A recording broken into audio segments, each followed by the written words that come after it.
Hello, my name is Greg Perejuan. This is the story about the collaboration of hang glider pilots and Wayne Tyson.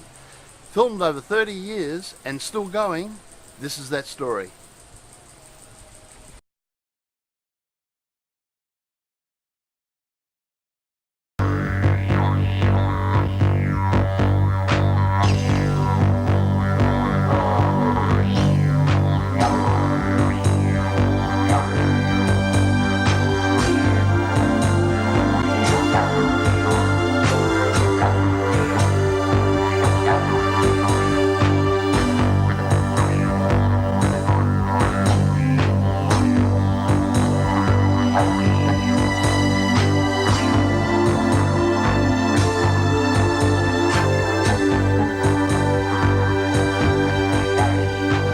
Signs of some of the oldest known human activity in Australia were found on the Nullarbor Plain. Aborigines believed caves were haunted and that the Nullarbor was the home of a man-devouring snake.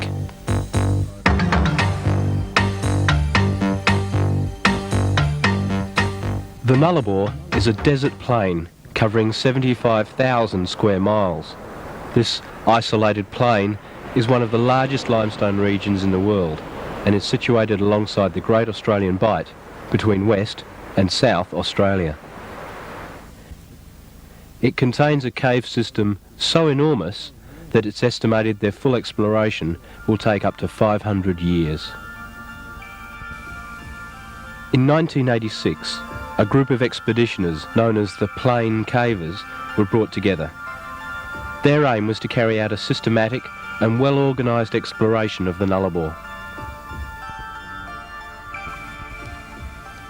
Over the next 7 years, we made several forays into the Nullarbor. There was a sense of history about the expeditions, as we were to carry on the work of early explorers using old and new technology. In the past, the locating of caves had proved difficult, and it is only in recent times that the discovery of new caves has accelerated. Our initial trip was planned in Perth. We brought together the key players with experience in rock climbing, caving, hang gliding, cave diving and paleontology.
The common ambition among the Plain Cavers were to push the boundaries of their own years of gathering skills and experience.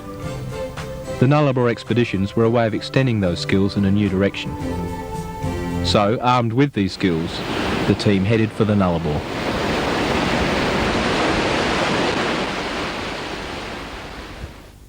Going into the Nullarbor Cup.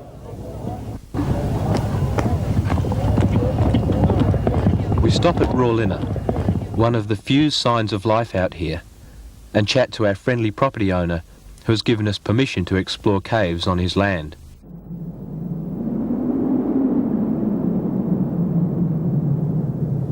The history of white man's cave discoveries on the Nullarbor Plain goes back to the days of the early explorers in the 1870s.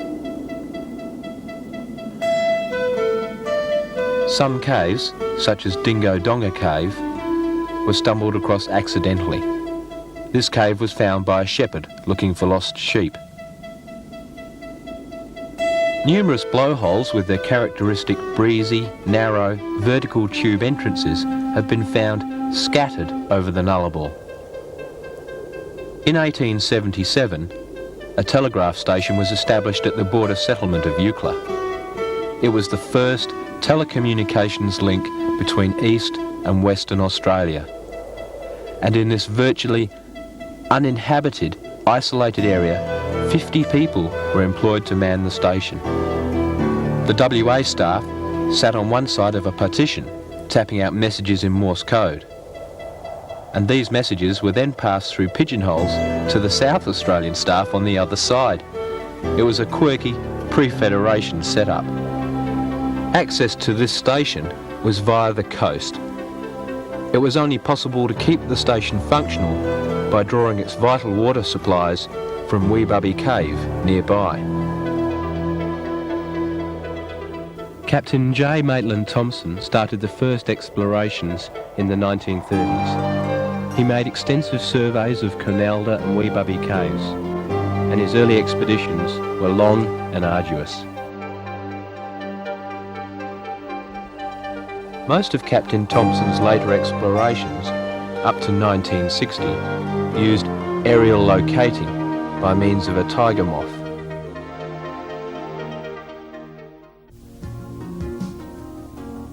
This method proved effective but expensive, and further searches were restricted.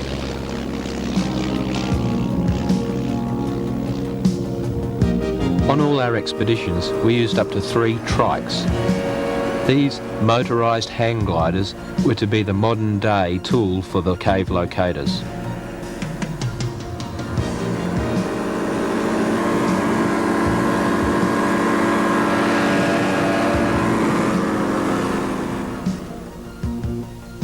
A trike is transportable and can be assembled in 20 minutes.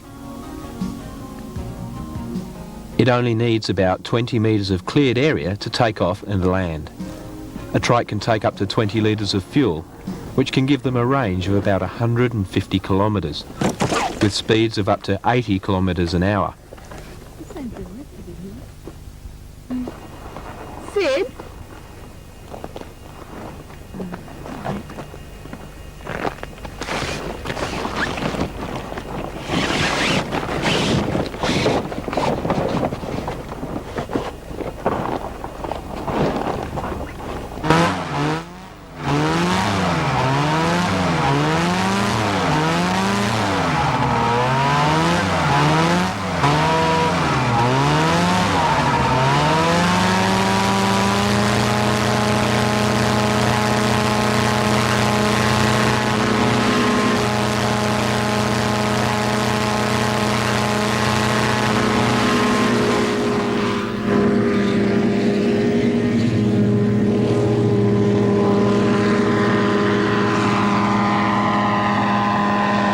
Little creek. So there's quite a ridge. While the trikes do a practice run, the ground crew set up the perimeters of the search area. Flat. That needs looking at, and this needs looking at. This bit. No, I couldn't get a decent stereo on this strip here, so I gave up at that point.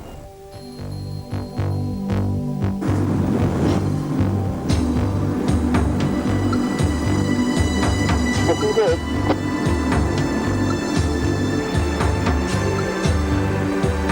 I'm over the campsite, heading north.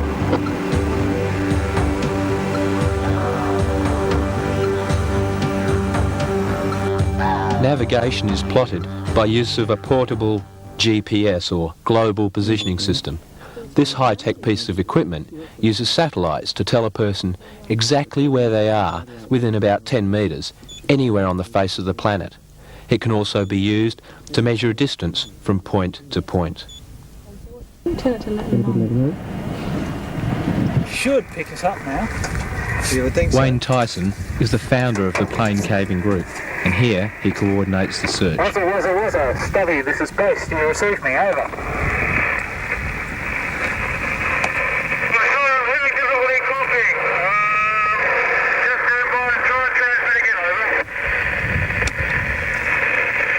Is that Stubby or Phil? In the early stages, even the radios were a problem. Wazza, Stubby, this is Base. Can you fly over the fence to the west? Over.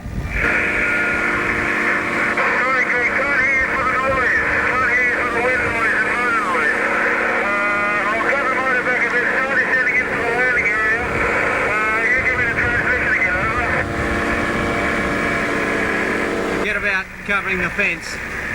Yeah.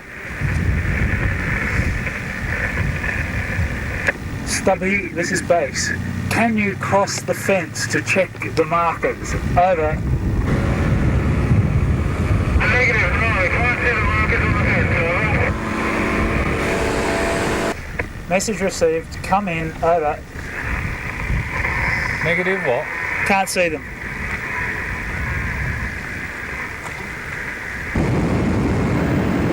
Are you going to land there, Greg? Over. I'm coming in behind Stubby. I don't think there's enough room for 2 tracks there, over.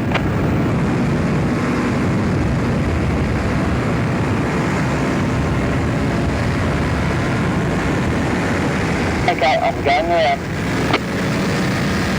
Because of the salt bush, the rocks and the rabbit holes, the ground crew can only clear a small area for us. It's like landing on a postage stamp.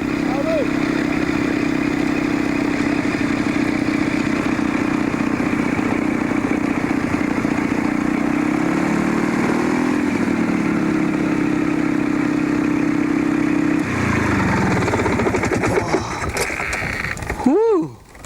I'm amazed you're still alive.